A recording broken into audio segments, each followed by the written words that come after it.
Howdy, y'all. Joe Hills here, recording as I always do in Nashville, Tennessee, and I hope you got your booties packed because it's Groundhog Day. Well, not yet. It will be soon, though. And how do we count down to Groundhog Day?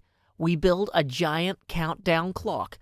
Now, I thought maybe I would put one in the middle of the shopping district, but, someone who might have been my past self off camera has already done that, and so instead we're going to make a more differenter clock.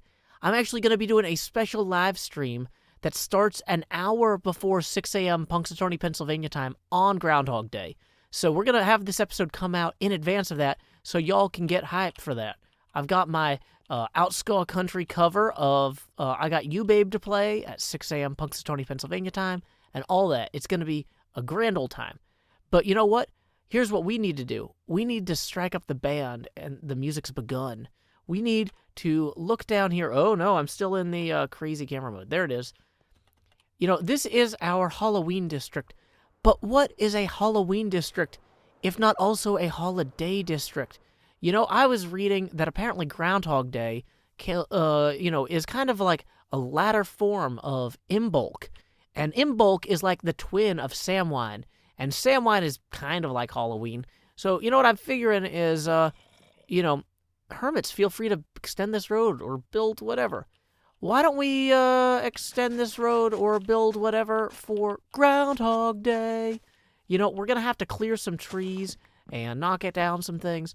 But, I've got the actual specifications for the clock from Groundhog Day. The Panasonic RC-6025 flip clock. And I thought it might be appropriate for us to build one of those, here in my little corner of the server. We're also going to be building it further away from B-Dubs' base, since his base is more of like a literal castle and castle village, and over here is more just random nonsense and mayhem. So, anyway, I'm going to clear these trees and start gathering some materials. Time skip. What time is it? Showtime, or it will be. Like I said, we're going to do that special stream on Groundhog Day, but we need to make a Groundhog Day clock. Now, I've been working on the exact mechanism by which we can actually have that 5:59 reveal this 6. Now, some people might say, Joe, those are not the optimal ways to create these digits. There are better ways to create numbers than just going over to the loom and, ignoring the chat in your live stream for 2 hours. But honestly, I had more fun than looking it up in a wiki. So these are the numerals we're using. Also, I'm on top of a boat now. I have cleared the land and got the rough dimensions of the clock in place. As you can see, it's hanging out there over my shoulder like a beautiful guardian angel, while Slimer tells me, "Now go eat some food instead of making videos. You've been moving boxes all day. You deserve beef jerky or something." Wow, that says a lot about me, that my idea of a treat at the end of a long day of moving boxes is beef jerky. It's fine. We're gonna leave that in and fly over here. And as you can see, I've got my fancy banners for 6 a.m. These dimensions are based on stuff I found online. Now, we have got a redstone mechanism in here that is currently pushing out 4 blocks that we will not put our 6 a.m. on. Oh, this concrete makes it impossible to see anything. It's kind of obnoxious. But okay, so once the 6 a.m. is in, that's looking good. But then we've got the 5:59 here that we're going to place on top of these blocks that can be retracted, right? And you might say, Joe, do you really need this black one in the middle here? It does help kind of block out the background numbers or numerals. If you're kind of looking at this from different angles. You don't want the O or the 6 really stealing too much attention. Okay, so here we go. I also used those vertical lines in dark gray and then ran the top bar over them with black in order to get the radio tuner here. And I think that came out pretty good. The alarm set thing dial I also did with a thin gray line, and I'm pretty pleased with how that turned out. That actually might be a gray banner that I did. We can actually look at assuming I can find it. Yeah, so Black Fest, Black Chief, Black Perfest inverted with a gray banner. Yeah, so that kind of gave me the thickness that I wanted for the timer mechanism. Now, so then when 6 a.m. actually rolls around, what'll happen is those pistons there will retract and the 5:59 will pop out. Now, what I want to do on the stream is actually play music right at 6 when it flicks over. So in order to do this, what I'm going to have to eventually do is set up some sort of elaborate timing mechanism or something. I haven't worked that out in particular yet, but I do want to show you just how the clock rolls over. So it's 5:59:58, 5:59:59, 6 a.m. Just put your little hand in mine. There ain't no hill or mountain we can't climb. So what I really need, though, is I think I need hoppers and carpet underneath here to collect those numerals, because I don't want to lose these banners. They were a real hassle to make. I also need to come through and get some bone blocks and put them on the sides and the top, and add some little knobs and stuff, probably with some iron trap doors for all of those little details on the sides and top. But anyway, let's go ahead and get to that now. Time skip. Now that we've got these hoppers buried successfully, and I have a buried redstone circuit here for this trigger, one thing I wanted to do was maybe create some additional numerals. So as we approach 6 a.m., I can actually manually update the minutes on the clock, you know? I don't necessarily want to have a fancy redstone thing that's going to count between 0 and 0 again, but like manually ripping out this 9 and putting in an 8 or whatever, or vice versa. I guess a clock like this would very rarely go from 9 to 8. You would go from 8 to 9. But core concept, we don't even have an 8 banner. How do I make an 8 banner? Well, there is a few ways to do that. I don't know any of them. So we are just going to make this up as we go. Let's just go ahead and get the structure in. We're going to put a top and a bottom, a left and a right. So once we've got it looking basically like a 0, we just go ahead and we drop in this crossbar here. Boom. It's looking good. But because I want all my numerals to kind of be a little bit more kind of streamlined, there, that's perfect. Now we have an 8. And I don't think that there's a good way to directly hang the 8 off of the 9. So, unless I, like, just really got obnoxious with it. So instead, what I think we're going to do is we're just going to remove the 9 for right now. And just drop the 8 in. Boom. And then I can manually swap that out when 5:59 rolls around. That'll be my 60-second warning. But you know what? It'd be nice to have a 7 too, wouldn't it? So real quick, we're going to take this black banner here. We're going to take this white die. We know that we need a line at the top on a 7. That's always nice to have. We know we need a line on the side there. Boom. We can also add a lower corner thing here. That looks dumb. We're not doing that. Nope, nope, nope. So now that we got the rough shape of our 7, we just throw this border around it and boom. Looking good. Now, we could have gone with a thicker 7 if we used this halvesies thing, which they call a white per pale inverted, I guess.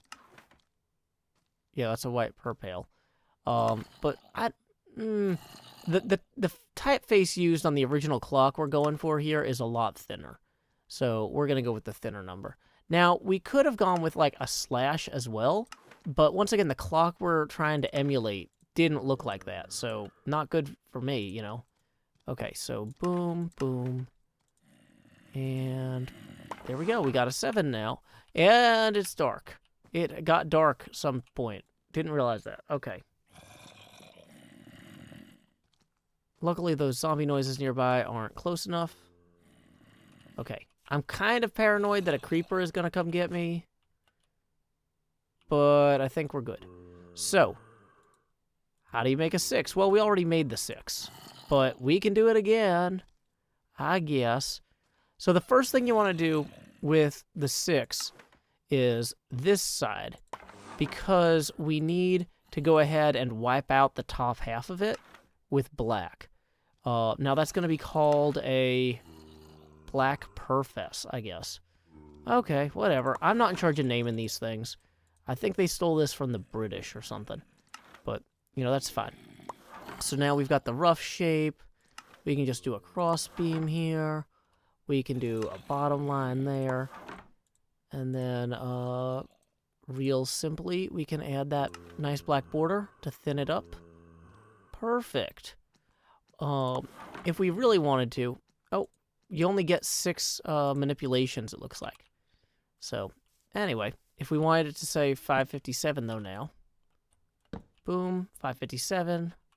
We want it to say 556. Well, don't do that. I would do anything for love of Groundhog Day clock, but I won't do that. Oh, no, how do I get that out? Yeah, there it is. 556. Great. Now, down here you can see our hoppers. This is where it collects the extra random stuff I dropped in the process of making this, and presumably those things as well. So, for the 5, we got to do something similar to what we did with the 6, because we're going to cut off the top of the right side. We have to do that first. We do the white line, and then we basically just delete it with the halvesies one here. Boom. And now we can add lines across the middle, across the bottom, and across the top. We throw in that black dye border, and we got another 5. Now, I haven't actually made a 4 or a 3 or a 2 yet, so I'm going to be kind of experimenting with these. So for the 4, I'm figuring, comparable to the 5, we know we have to remove the lower half of this. So we do that side first. Whatever part that you got to remove, you do first. So there we go. So now we swap in the white.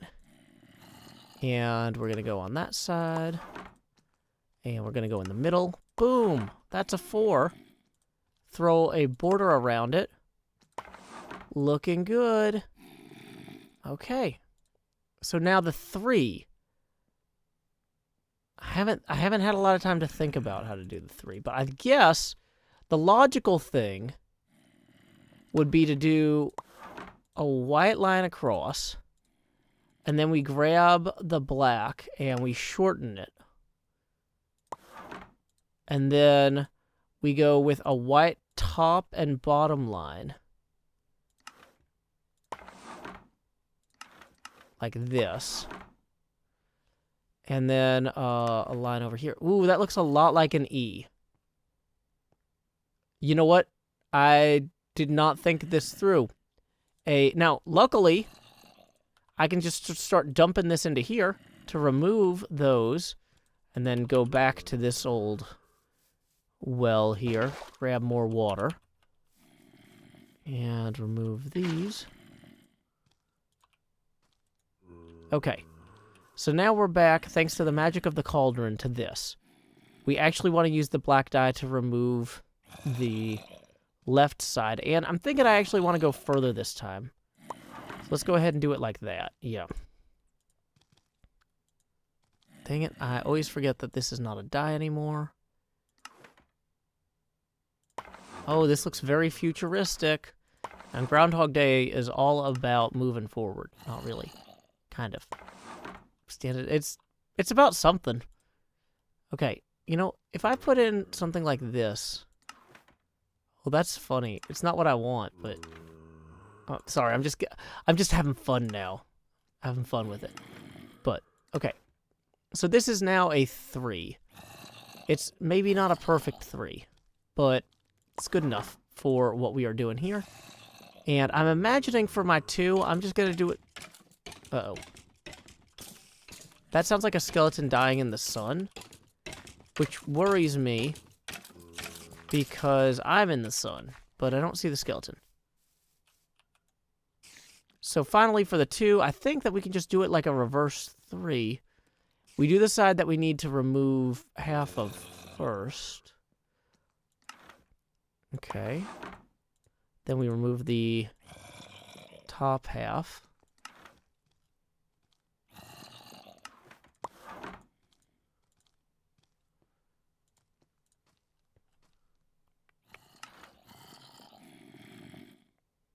Yeah, this will work. Now we just do the middle line and the bottom line here. The white base. And then we swing over here and we add a bordure. Now we have a 2. And you might say, Joe, how are you going to do the numeral 1? I actually accidentally made a numeral 1 earlier while I was experimenting. And we left that down below here. And we can just grab that straight out of our cave. Now, I need to really revamp this entrance at some point, because right now, if any hobbits tried to find their way through here, that could be quite misadventurous of them. Okay, here we go. Here's a 1.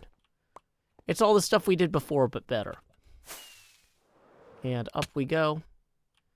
And back out. See, I'm perfect at this, but other people might have a hard time with it. So, core concept, we have just knocked out the numerals. Yay. I guess I did zeros before off camera too, but it's fine. We have everything we need now for a successful Groundhog's Day morning stream. Womp. Man, that clock comes at you fast. So we can start at 5:50, and then at 5:51, you can just put that there. What I'll probably be doing is I'm going to be doing stuff around the server, and every time we come by to check on the clock, I'll just update it. I'm not going to actually update it every minute. I'll just update it every time we come by, and then we'll be here for the big button push to reveal the 6 a.m. at the end. So, anyway, I hope y'all can join me for that Groundhog Day stream. That'll be on Twitch and YouTube and Periscope. You may have noticed that this episode was mid-roll ad-free, and that's thanks to $50 a month Patreon sponsor, Alex White. In lieu of that mid-roll ad, I will now read a poem of my own devising. I call this poem Amazing. Some of the little boys pretend to be Achilles, dipped upside down by their mothers, screaming that they're drowning in unhealthy invincibility, while some of the little girls can't let go of being Elsa, closed off and locked away from the terrors of friendship. But all the children on the schoolyard take turns being Spider-Man, amazing and sobbing over Uncle Ben on the sidewalk, surrounded by the other kids who pretend to capture the moment on invisible phones, not thinking to call for help. Until next time, y'all, this is Joe Hills from Nashville, Tennessee. Keep adventuring.